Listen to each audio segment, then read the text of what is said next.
मेरी माताजी जो है वो एमजी नरेगा में काम करते हैं और मेरे पिताजी जो हैं वो कर्मकांड का काम करते हैं। मेरी माताजी उनकी पानी में ड्यूटी लग गई।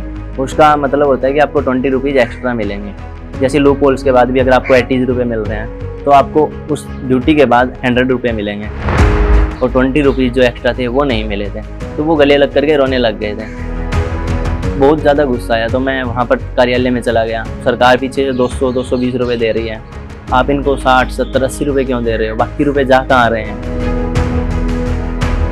तो वो मुझ पर थोड़ा गर्म हो गए और उन्होंने कहा कि ज़्यादा कलेक्टर मत बना हम पर। और टू बी वेरी ऑनेस्ट मुझे नहीं पता था कि कलेक्टर और कंडक्टर में क्या फ़र्क होता है। तब मैंने अपने पापा को फ़ोन किया। मैंने कहा पापा IAS की तैयारी करनी है। तो उन्हें भी नहीं पता था कि क्या होता है, इससे क्या बनते हैं। कहा कर ले तैयारी। मैंने कहा पापा दिल्ली जाना पड़ता है, इसके लिए इतना खर्चा लगता है, इतनी कोचिंगों की लाखों रुपए फीस है। तो उन्होंने कहा कि अपने घर हैं बेच देंगे, तो एक ही जगह कोई दिक्कत नहीं है। इस तरह का उनका जो था। तो मुझे लगा नहीं यार घर तो नहीं बिकने देंगे। और जैसे ही मैंने अपना लिस्ट में नाम देखा तो मैंने सबसे पहले अपनी माताजी को फ़ोन किया। और जब मैं शुरुआत में उतरा तो मेरे मम्मी पापा है वो मुझे गले लग करके रोने लग गए और वो रो रहे थे और मैं हंस रहा था, क्योंकि पहली बार मैंने उनको खुशी में रोते हुए देखा था कि हर बार तो वो दुख में रोते थे। IPS Mahi Sharma UPSC CSE topper and IS Anand Sharma UPSC CSE topper both have attained success in UPSC CSE 2023. Can you guess what's common between them? Both opted sociology for CSE main as optional paper. Both have scored good marks in optional paper. Both have prepared sociology optional under teaching and mentorship of Vikas Ranjan Shar with Sociology Foundation to Finale program. Just like Mahi Sharma and Anand Sharma, many aspirants have changed their dreams into reality. IS Medha Anand, IS Shivans Rathi, IS Yash Kumar Sharma, IPS Anurag Chopra, IPS Vanita Prakash, IPS Vivek Singh, IRS Riju Srivastava and many more.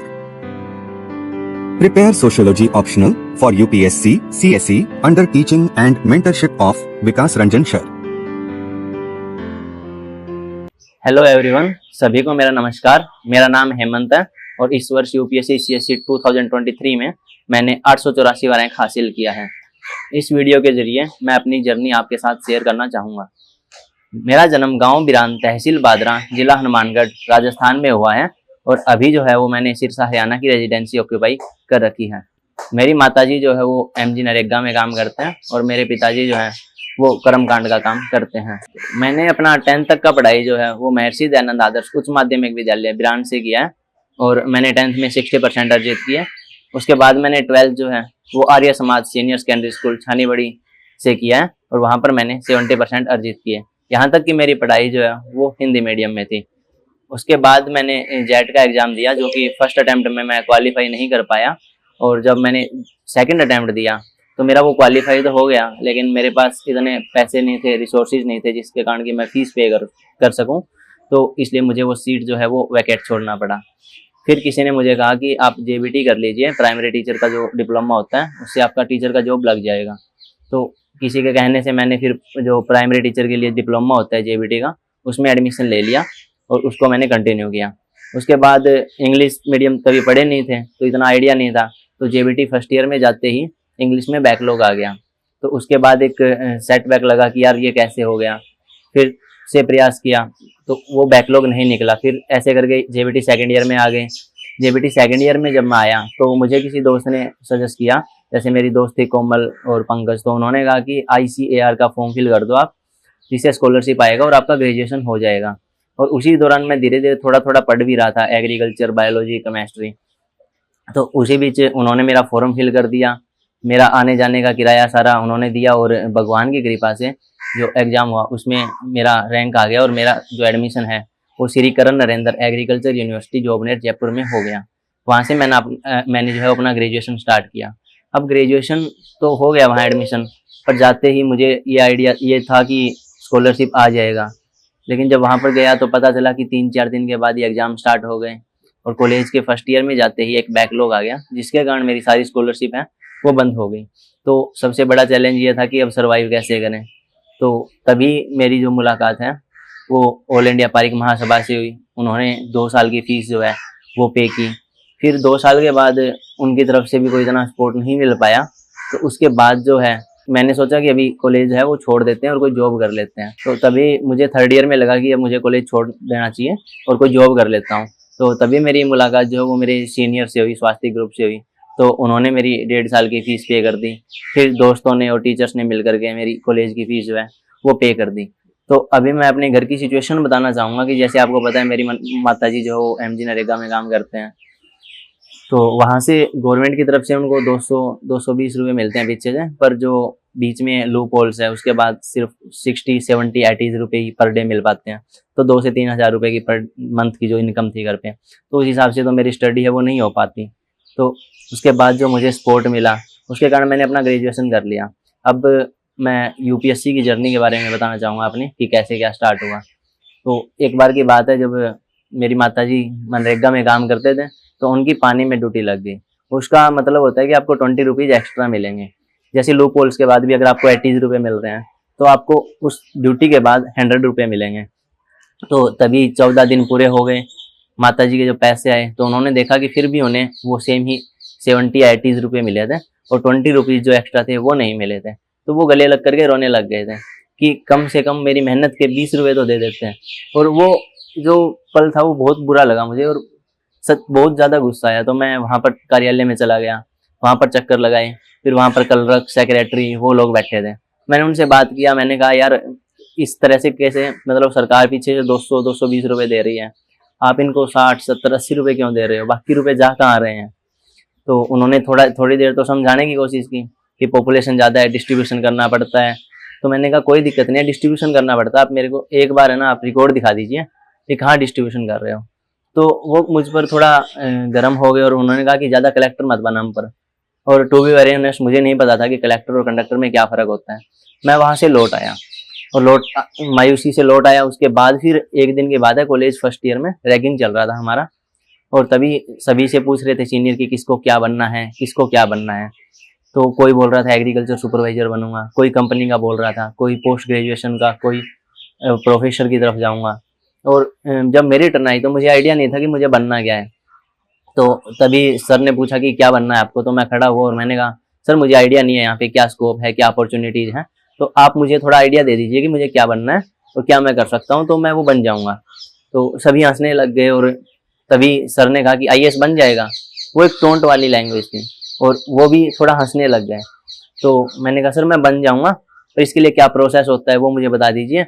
1 paper होता है, 2 paper होता है, मुझे नहीं पता था कि इससे भी कलेक्टर बनते हैं, IAS बनते हैं, क्या कुछ बनते हैं इससे। तो वो सब हंसने लग गए, तालियां बजाने लग गए। तो मैं समझ गया कि ये टोंट लगा है। तो बुरा भी लगा और अच्छा भी लगा कि चलो देखते हैं कि क्या होता है। मैं रूम पर आया, तभी एक भैया रहते थे दिल्ली में, सुमंत भैया, उनको फ़ोन किया, उनसे कहा कि भैया IAS बनना है। तो उन्होंने भी समझाया कि यार कोई और जॉब की तैयारी कर ले एक बार, ये बाद में कर लेंगे।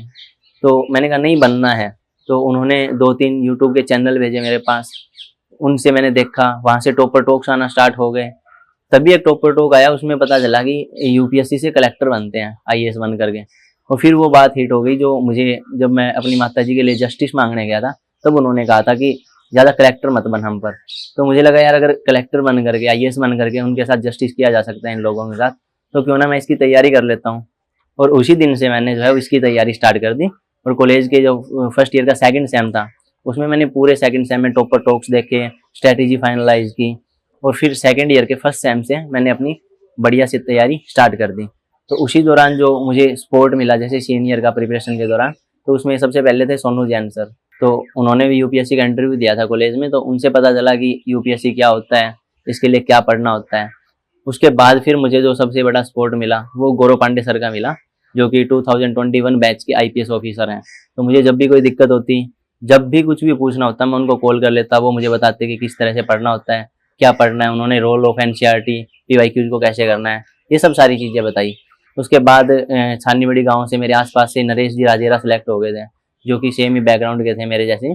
तो उनसे मोटिवेशन मिला, उनसे मैं मिला, उन्होंने समझाया। फिर विजयवर्धन सर थे जो कि IAS 2020 बैच से IAS है, तो फिर उन्होंने समझाया, उन्होंने बताया कि कैसे पढ़ना है, मैं उनसे मिला। तो इस तरह से जो है वो मुझे सपोर्ट मिलता गया और मैं आगे बढ़ता गया। अब जब मैंने सोच तो लिया था कि मुझे UPSC करना है, लेकिन सबसे बड़ा चैलेंज था कि कैसे करना है, क्योंकि कोचिंग इतनी फीस होती है, मेरे पास रिसोर्सेज थे नहीं। इवन संडे को भी कॉलेज में जो भूखा सोना पड़ता था, क्योंकि मेस बंद होता तो खाने के पैसे नहीं होते थे। इसी दौरान फिर मेरी जब बात हुई सीनियर से, तो उन्होंने कहा कि एक बार आप खुद से पढ़िए, एनसीईआरटी पढ़िए। तो मुझे लगा यार कि मैं खुद से कर लूँगा।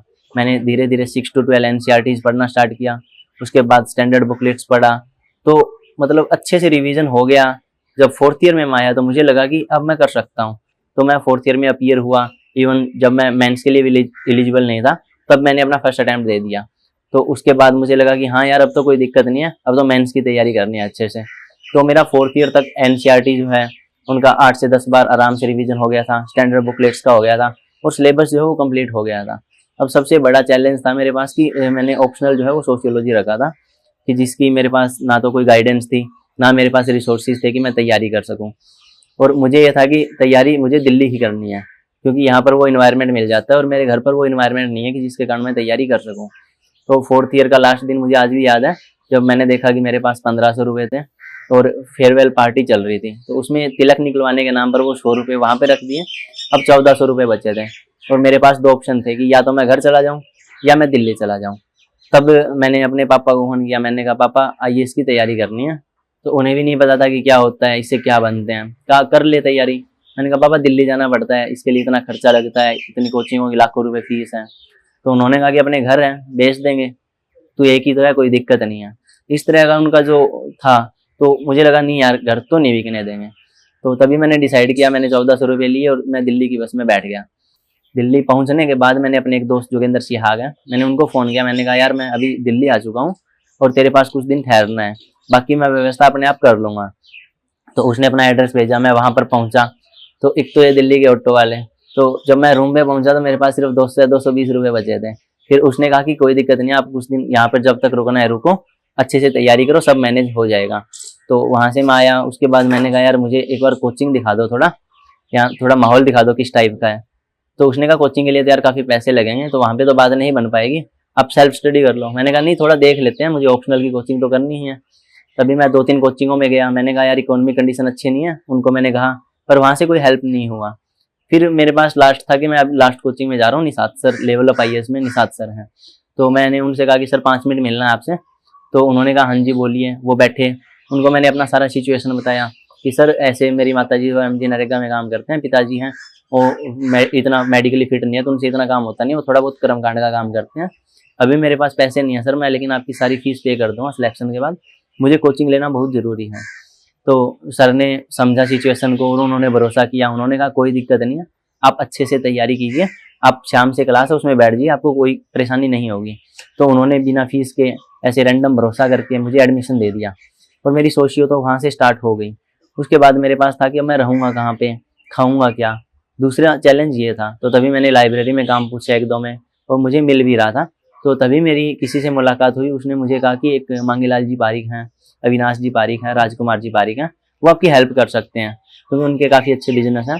तो मैंने उनसे एड्रेस लिया और डायरेक्ट ही मैं उनके घर पहुंच गया। मैंने बैल दी तो उन्होंने कहा कि आप कौन हो। तो मैंने कहा कि मैं स्ट्रेंजर हूँ और मुझे उनसे मिलना है। तो उन्होंने मुझे मिलवाया। दादाजी जो मांगीलाल जी पारिक थे, अविनाश जी पारिक थे, वो मुझे मिले, वो मेरे पास बैठे। तो उन्होंने कहा कि हम आपकी क्या सहायता कर सकते हैं। तो मैंने उनको बताया कि सर मेरा ये बैकग्राउंड है और मैं यूपीएससी की तैयारी करना चाहता हूँ। तो उन्होंने भी समझाया कि एक बार आप कोई और तैयारी कर लीजिए, हम यूपीएससी के बाद में देख लेंगे। तो मैंने कहा नहीं सर, मुझे यूपीएससी का ही तैयारी करना है।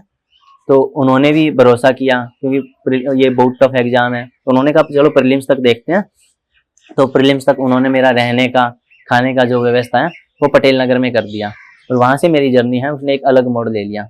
फिर मुझे पास डू और डाई का ऑप्शन था कि करो या मरो। तो मैंने जो है अपना अच्छे से तैयारी स्टार्ट कर दिया, ऑप्शनल की क्लासेस ज्वाइन कर ली। वहाँ पर फिर मेरा यही था कि मुझे सर्किल जो है वो एक अलग ही रखना है, कि इसमें वो बच्चे हों सिर्फ जो पढ़ने वाले हों। तो मेरी शुरुआत में जो दिल्ली में मुलाकात हुई थी वो हिमांशु सर से हुई थी।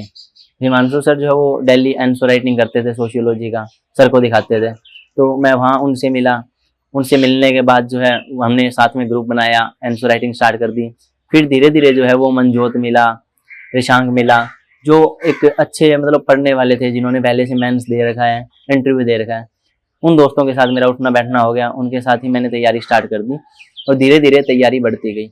ऑप्शनल का सिलेबस जो है वो कंप्लीट हो गया, फिर हमने अपना आंसर राइटिंग करके ऑप्शनल अच्छा कर लिया, मेंस का कर लिया। फिर बात आई थी प्रीलिम्स की। जब प्रीलिम्स पास में आ गया, 2-3 महीने बचे थे, तो मुझे लगा था कि यार मेरा बाकी सब्जेक्ट तो सारा ठीक है, लेकिन इन्वायरमेंट और साइंस टेक में मुझे प्रॉब्लम आ रही है।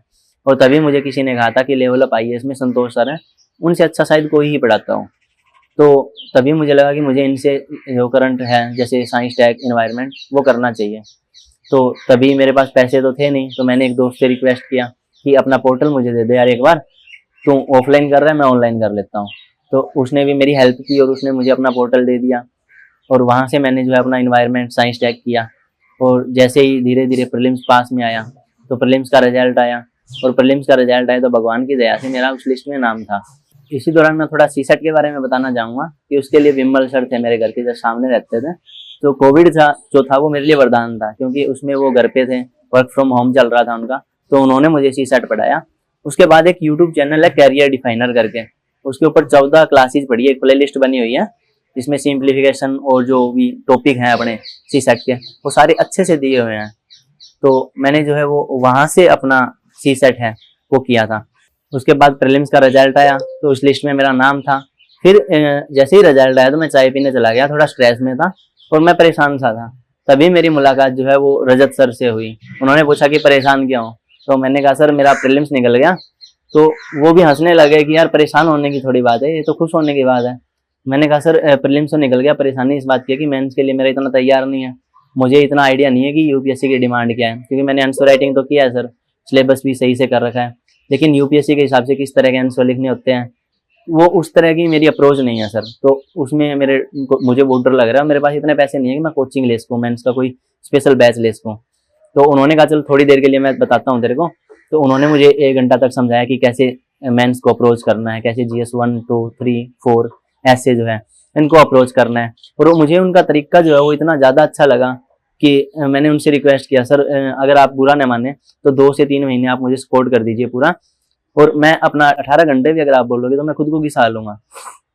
तो उन्होंने भी भरोसा किया और वो पूरे मेंस के टाइम 3 से 3.5 महीने मेरे रूम पर मेरे साथ रुके और उन्होंने मुझे पूरा सपोर्ट किया। उन्होंने नोट्स मुझे प्रोवाइड करवाए, उन्होंने बताया कहाँ से कंटेंट उठाना है, मेरे जो पहले के नोट्स थे उनमें वैल्यू एडिशन कैसे करना है। और उसमें वो करते ये थे कि जैसे मेरे को 3 से 4 क्वेश्चन देते थे डेली, वो मैं 1 घंटे में उनको लिख के भेजता।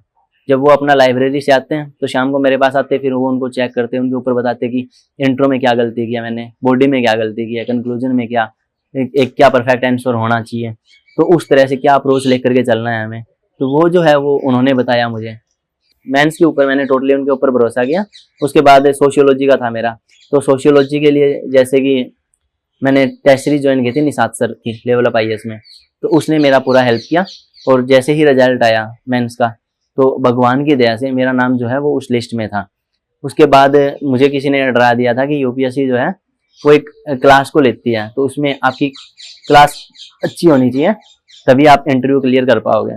तो मुझे वो डर सताने लग गया।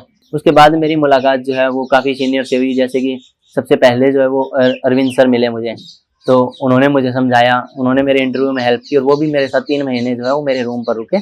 उसके बाद जो दिव्यांशी मैम है उन्होंने तो मेंस में भी काफ़ी हेल्प की थी दिव्यांशी मैम ने, और इंटरव्यू में उन्होंने काफ़ी हेल्प की। फिर मैं पुनीत सर से मिला था, तो उनसे मैंने डेफ डिस्कस किया। उन्होंने समझाया कि ऐसा कुछ नहीं है, आपका डेफ अच्छा है और आपके अच्छे नंबर आएंगे, तो उन्होंने हौसला दिया। फिर धीरे धीरे जो है वो ऐसे बढ़ता गया और इंटरव्यू पास में आ गया। जब इंटरव्यू पास में आया तो इंटरव्यू वाले दिन भी जो है वो अरविंद भैया साथ में गए थे, मेरा पूरा परिवार था, मेरी माताजी थे, मेरे पिताजी थे, मेरी बुआ जी, बड़े पापा सारे मेरे साथ आए थे। और उन्होंने अच्छे से मुझे हौसला दिया कि आप बहुत अच्छे लग रहे हो, जैसे हंसाते लेकर गए थे पूरा टाइम। तो मुझे आइडिया नहीं था कि मैं इंटरव्यू देने जा रहा हूँ या चिल कर रहा हूँ, इतना खुश था मैं। और इंटरव्यू हुआ और जब फाइनल रिजल्ट आया भगवान की दया से, तो उसमें मेरा 884वां रैंक आ गया। और जैसे ही मैंने अपना लिस्ट में नाम देखा तो मैंने सबसे पहले अपनी माताजी को फोन किया, तो माताजी को बताया। माताजी से बोला भी नहीं जा रहा था। तो उसके बाद मैंने अपने पापा को बताया। तो फिर मैंने जैसे मुझे पता चला कि मेरे जो साथ रह रहे थे Arvind sir, Divyanshi ma'am, Himanshu sir, Cherry ji, Priyanka ji, Navneet, इन सब का जो है वो लिस्ट में नाम नहीं आ पाया। तो डिजर्विंग तो वो बहुत ज़्यादा है, पर लक ने फेवर नहीं किया था। तो उसके बाद जो वो खुशी बनाने का मन ही नहीं किया और मैंने फ़ोन को है वो साइलेंट करके रख दिया और मैं बैठ गया। तो तभी उसके बाद मैं मिला सबसे, फिर घर पे गया तो मुझे लगा कि ठीक है यूपीएससी हुआ है। मैंने अपने पापा को फ़ोन कर दिया था रात को कि मैं कल घर आ रहा हूँ, तो मुझे लगा आराम से आएंगे, बाइक पर बैठा कर ले जाएंगे। पर वहाँ पर जाकर देखा तो ऐसा कुछ नहीं था। गांव वाले आए, काफ़ी अच्छे से स्वागत किया, और जब मैं शुरुआत में उतरा तो मेरे मम्मी पापा है वो मुझे गले लग करके रोने लग गए, और वो रो रहे थे और मैं हंस रहा था, क्योंकि पहली बार मैंने उनको खुशी में रोते हुए देखा था, कि हर बार तो वो दुख में रोते थे। तो मेरे लिए एक प्राउड का मोमेंट था। फिर मैं अपनी बहन से मिला, अपने फैमिली वालों से मिला, गांव वालों से मिला, तो सबसे मिला। तभी मैंने पापा से पूछा था कि आपको कैसा लगा था, तो उन्होंने कहा कि जब मैंने बताया उनको कि मेरा नाम लिस्ट में आ चुका है, तो मम्मी के मनरेगा के पैसे लेने गए थे बैंक में, तो उनको इतना भी आइडिया नहीं था कि क्या हो गया है। तभी बाइक बाहर किसी और की खड़ी थी, वो चाबी उसमें लगा रहे थे। इस तरह का था, कोई रास्ते में मिल रहा है तो उसको बोल रहे थे कि मुझे यहाँ से काट के देख यार, कहीं मैं सपना तो नहीं देख रहा। तो इस तरह की उनकी जो फीलिंग थी। तो उसके बाद फिर मैं घर पहुंच गया। घर पहुंच के सबने स्वागत किया, अच्छे से सबसे मिला। जितने मेरे गुरुजन थे जिन्होंने मेरा सपोर्ट किया, उन सबको बहुत बहुत धन्यवाद दिया। तभी मुझे याद आया कि यार जो मैं जिसके लिए यहाँ पे बना हूँ, अभी सब लोग जान रहे हैं, सब स्वागत कर रहे हैं, क्यों ना मैं इनके लिए कुछ अभी से स्टार्ट कर दूँ। तो तभी मैं वहाँ पे पंचायत समिति में गया, क्योंकि मुझे पता था कि जो मनरेगा का फंड डिस्ट्रीब्यूशन हो रहा है उसमें उनके साथ इनजस्टिस हो रहा है। तो वहाँ पर गया तो उन्होंने स्वागत किया। तभी मैंने वहाँ पे एक ही आवाज़ उठाई थी कि ये इनजस्टिस क्यों हो रहा है, अब मुझे रिकॉर्ड दिखाइए। तो तभी वहाँ पर उन्होंने कहा कि हम आपको आश्वासन देते हैं कि आगे से ऐसा कुछ नहीं होगा। और अभी जब मैं घर से वापस आया हूँ, 1 महीने की बात हो गई है, तो मैं मजदूरों से मिला, मनरेगा कर्मचारी जो है, और उनके चेहरे पर एक अलग ही खुशी थी कि उन्होंने कहा आपकी एक छोटी सी पहल है, उसके कारण हमें जस्टिस मिल रहा है, हमारे पूरे पैसे आ रहे हैं। तो मैं सभी सिलेक्टेड जोन से ये भी रिक्वेस्ट करूँगा कि अपने आसपास जो भी इस तरह का इनजस्टिस हो रहा है उसको भी देखें। दूसरा ये था कि मेरे पास जो चैलेंजेस थे, इकोनॉमिक चैलेंजेस, जैसा कि शुरुआत से देखने को मिल रहा है बचपन से ही। जब मैं पैदा हुआ तो मेरी माताजी जो थे उनकी चाइल्ड मैरिज हुई थी। पैदा हुए तो कोई इतना रिसोर्सेज नहीं था, तब तो मनरेगा भी नहीं था, तो वो दूसरे के फील्ड पर काम करती थी। उसके बाद मैंने 10th की हिंदी मीडियम से, गाँव के स्कूल से, जहाँ पर स्टाफ भी नहीं था प्रॉपर। उसके बाद मैंने 12th की, फिर जेट का एग्जाम दिया, रिसोर्सेज नहीं थे तो सीट को वैकेट छोड़ना पड़ा। इस तरह के चैलेंजेस आए, लेकिन हार नहीं मानी। तो मेरा यही मानना है कि यार आपको अगर करना है ना कुछ जुनून आप में, तो आपको कोई रोक नहीं सकता। वो कहते हैं ना कि all the world conspire to fulfil your dream if your intentions are good. अगर आप अच्छी सोच के साथ अगर कुछ करना चाहते हो ना, तो हर कोई आपको सपोर्ट करना चाहता है, बस आप सपोर्ट लेने वाला बनिए। और दूसरा ये एक छोटी सी पहल करेंगे कि जैसे मेरे जैसे हेमंत एक नहीं है, बहुत हेमंत पारिक हैं जो कि दबे पड़े हैं, जो उभर नहीं पा रहे, इकोनॉमिक चैलेंजेस के कारण उनको सपोर्ट नहीं मिल पा रहा। तो उनको उभारने का मैं पूरा प्रयास करूंगा, क्योंकि हेमंत पारिक तो बहुत है। आज सब पूछते हैं सिलेक्शन हो गया तो हेमंत हेमंत सब बोल रहे हैं, सब मिल रहे हैं, सब स्वागत कर रहे हैं, लेकिन जिनका नहीं हुआ, या जो डिजर्विंग तो है, जो तैयारी कर सकते हैं अच्छा, जिनमें टैलेंट है, लेकिन उनके पास पैसे नहीं, इकोनॉमिक रिसोर्सेज नहीं है, तो उनके लिए अगर कुछ वो कर सकें, तो उनसे मेरी यही गुजारिश है कि यार हर गाँव में एक छोटा सा फंड बना दिया जाए, स्टूडेंट फंड के नाम से, जिसके कारण जितने हेमंत पारिक दबे पड़े हैं, क्या पता पर कितने हेमंत पारिक और उभर कर आ जाए आपके सामने, और देश में एक सुधार आ जाए। तो एक यही मेरी रिक्वेस्ट होगी। तो इसके बाद मैं अभी जो भी जिनका मेरे जर्नी में मेरे माता पिता के अलावा सहयोग रहा है, मैं उनको धन्यवाद कहना चाहूँगा। उसमें सबसे पहले मेरे कॉलेज से अगर मैं शुरुआत करूँ तो सोनू जैन सर थे, उसके बाद विमल सर थे, उसके बाद श्री गौरव पांडे सर थे, उसके बाद यश जालूका जी थे, अनिल बसक जी थे, जो विजयवर्धन IAS जी हैं वो थे, नरेश जी राजेरा थे, मेरी फैमिली का पूरा सपोर्ट रहा था। उसके बाद जो पारिक सभा है उनका था, उसके बाद श्री मांगीलाल जी पारिक थे, श्री अविनाश जी पारिक थे, श्री राजकुमार जी पारिक थे, जो कि एक टर्निंग पॉइंट थे मेरे लाइफ के। फिर मेरे दोस्त जैसे जोगेंद्र सिहाग हैं, अरविंद सर हैं। उसके बाद मेंस में जिनका सबसे बड़ा सपोर्ट रहा, सबसे बड़ा हाथ रहा, वो था रजत सर का। और उसके बाद जैसे इंटरव्यू डिस्कशन का हमारा ग्रुप था, तो उसमें दिव्यांशी मैम थे, हिमांशु सर थे, प्रियंका थी, चेरी जी थी, जयश्री थी, नवनीत था, सौरभ, नितिशा, निधि, ये सब थे। और उसके बाद जो सपोर्ट रहा वो निषाद सर का था लेवल अप IAS में, तो उन्होंने मुझे बहुत सपोर्ट किया। उसी बीच जैसे कि मेरा प्रीलिम्स निकला था, तो मैं संतोष सर के, मैंने जैसे आपको कहा कि चोरी चोरी मैंने उनका पढ़ा था, तो प्रीलिम्स निकलते सबसे पहले जिन टीचर से मैं मिला वो संतोष सर थे, और मैंने उनको जाते ही कहा कि sir thank you so much sir. तो उन्होंने कहा भाई क्या हुआ, मैंने कहा सर प्री निकल गया। तो उन्होंने कहा थैंक यू किस बात का, आप तो मेरे स्टूडेंट भी नहीं थे, तो मेरा क्या रोल है। मैंने कहा सर मैं आपका स्टूडेंट नहीं था, पर मैंने चोरी चोरी आपका कंटेंट पढ़ा है। और वो सच में मतलब एकदम अलग ही खुशी थी उनके चेहरे पर कि यार सच में तूने पढ़ा है। मैंने कहा हाँ सर। और इसी के कारण मेरा आज प्रीलिम्स निकला है। तो उन्होंने भी गले लगा लिया और उन्होंने कहा यार वाह यार तुमने बता दिया, ये ऑनेस्टी चाहिए हमें। उसके बाद मैंने कहा सर अब प्रॉब्लम मेंस में है, उसके लिए क्या करूं? तो उन्होंने सेम ही कहा कि जैसे परी का किया वैसे ही मेंस का कर लो, पोर्टल तो आज भी तुम्हारे पास ही है। तो मतलब इस तरह के भी सपोर्टिव जो टीचर थे उनका भी बहुत बहुत मैं धन्यवाद करना चाहूँगा। और डीकेटी टीम का बहुत बहुत धन्यवाद कि उन्होंने मुझे अपॉर्चुनिटी दिया कि मैं अपनी जर्नी जो है वो आप सभी के बीच में शेयर कर सकूँ। धन्यवाद।